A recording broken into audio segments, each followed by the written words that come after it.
Hello again. So, here we are on the map. Let me show you where we're at. I'm gonna zoom in a bit. Okay, this over here is Bunny Island. Pretty much the only thing that spawns on it is bunnies. This area over here is pretty much a turtle island with the exception of this end down here. There's a couple of humans that spawn and an alligator at the end. This is where our main base is on the private server that I run for Conan for Wasteland Games. I'm showing you this location because I want you to see where we are. I want you to see what it looks like. Now you see over there the alligator and the people that are typically its victim. Um, that's Bunny Island right there. Those are the twins. I think they're called I forget what it's called actually. I know it's on my map. The Sentinels, my mistake. But as you can see, fairly nice location, not too big a deal. It's fairly safe as long as you don't go that way, and as long as you don't go that way too far. This is my little humble house that I built in the last episode. So, that being said, let's go on to the main server and I'll show you what we've got there. Because it is considerably different than it is here. And my character looks considerably different than this because I'm not playing even the same gender there. Okay, so welcome back. So here we are again, same location. Down here you'll notice that the map is much more populated. This is the server that we're actively playing on as a group. Most of the admins and a couple other people from my Wasteland Games Discord.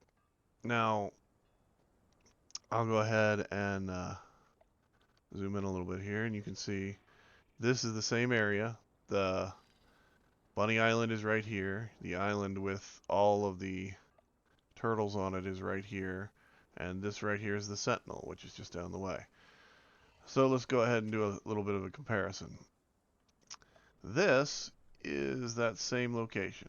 It is way, way, way more developed. Of course, there's 4 people playing on this server at least at any given time, usually. 5 people if you count random players that join us periodically for games and things like raids and that kind of stuff. We have gone out of our way to make it well, let me go over here so you can see where we're at to make sure. I want to make sure you see that it's the exact same place. Right down there are the Sentinels. Remember the 2 statues? And then over here is Bunny Island. And it is completely and thoroughly populated. This whole area was built up by myself and the clan on this server. We have a temple right here. We have a temple up there. We have the gate down here, and over here is where the alligator likes to spawn.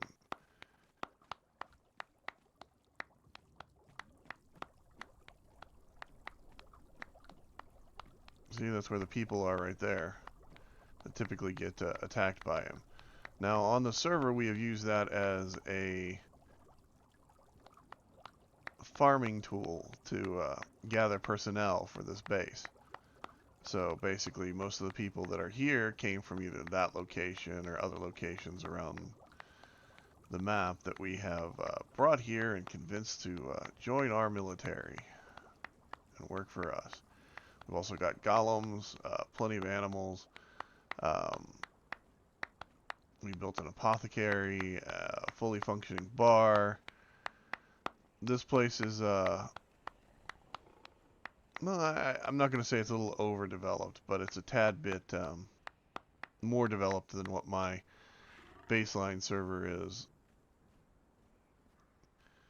Now, the way this game works is you have the ability to play in single player mode, and then you have the ability to play in online mode. There'll be a character saved to whatever server that you're on. This character is bound to this server, for instance. Um, the other character is bound to my single player. But I mainly wanted to show you guys this, and I'll go up higher so you can get a better view of what the actual heck this place looks like.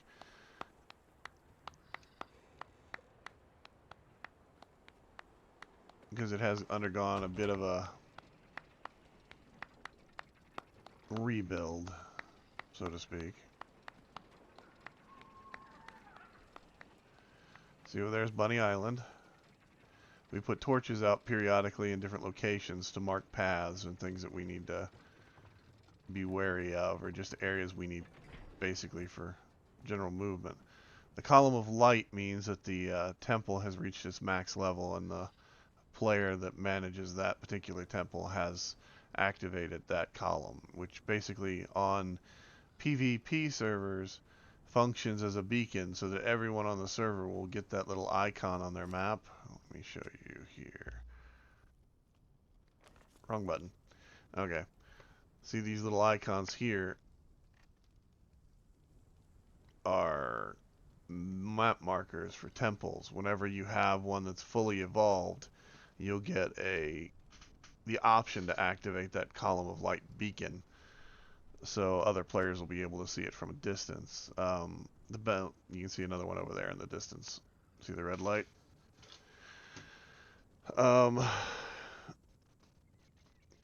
So we are trying to not activate all of them at one location, just because it makes a lot of visual pollution to the game, I guess is a better way of looking at it. But yeah, there's another temple over there on top of that tabletop bluff just over there. We put a temple to Yogg on it. There's a temple to the spider god Zath down there. You can see it from here, actually. It's right beside of the teleportation system that we have. And that island basically is full of animals. It's effectively our zoo to a certain extent. It has its own border wall on it, which borders it from the island there of the turtles, because there's a pathway you can literally walk across to it. And then we've got a border wall here on this side and one on the other side.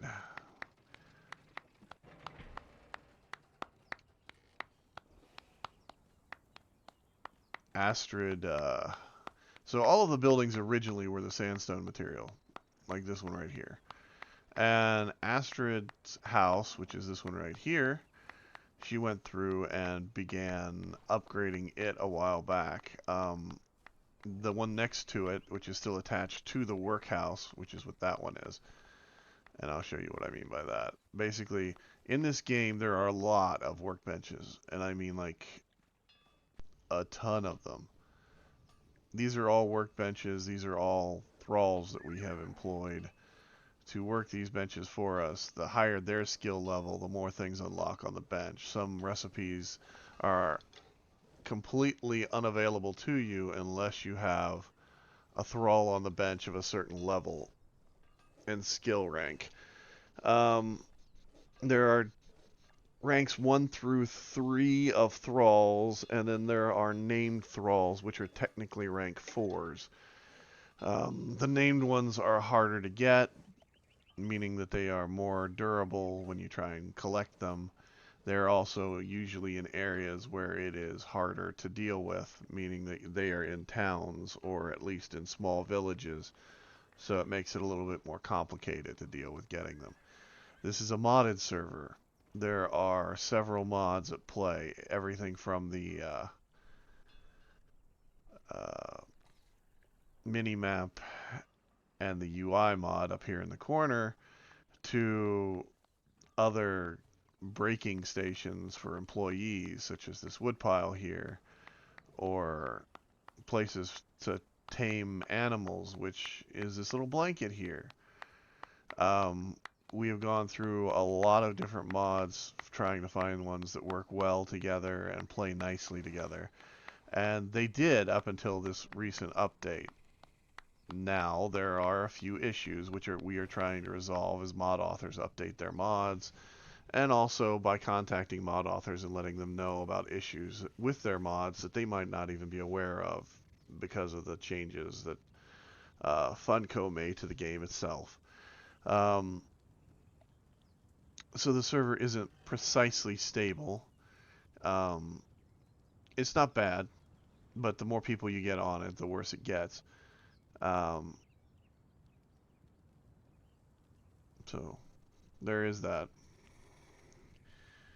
But as far as the base game goes, if you just want to play the base game and you want to play it as a single player experience, this game is incredibly stable and works wonderfully well. There are a few mods you can download like UIs and mini-maps and things like that. I personally prefer mini-maps because I don't like having to open my map all the time to see where I'm going or what I'm going to. You can declutter things a lot more that way. But, yeah. I'm going to go over here and show you this. As I said, this is our animal island, so we have quite a few different critters running around. Everything from elephants to bunnies, which is why this place is called Bunny Island, on my server at least.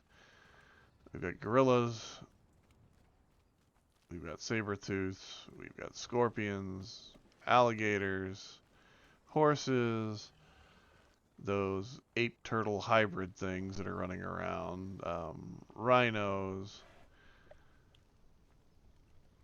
I mean, we went all out trying to make sure that we had a wide variety of things on this island. There's even hyenas in like some areas. I'm not sure why he's in there, but I have a feeling it has to do with the fact that the door opens periodically. He runs out, runs back in, and just gets his AI gets a little confused from time to time. But yeah, fun game. Highly recommend it. This is one of the areas that we have that we built up. It is truly a huge and epic building game in the fact that you really don't have a limit to what you can build up until your system basically yells at you and says, you might want to rethink that. But we built basically an entire town here and then built around that stone cliff so that we could protect it all. So, anyway, this has been Ren for Ren's Wasteland Games, and I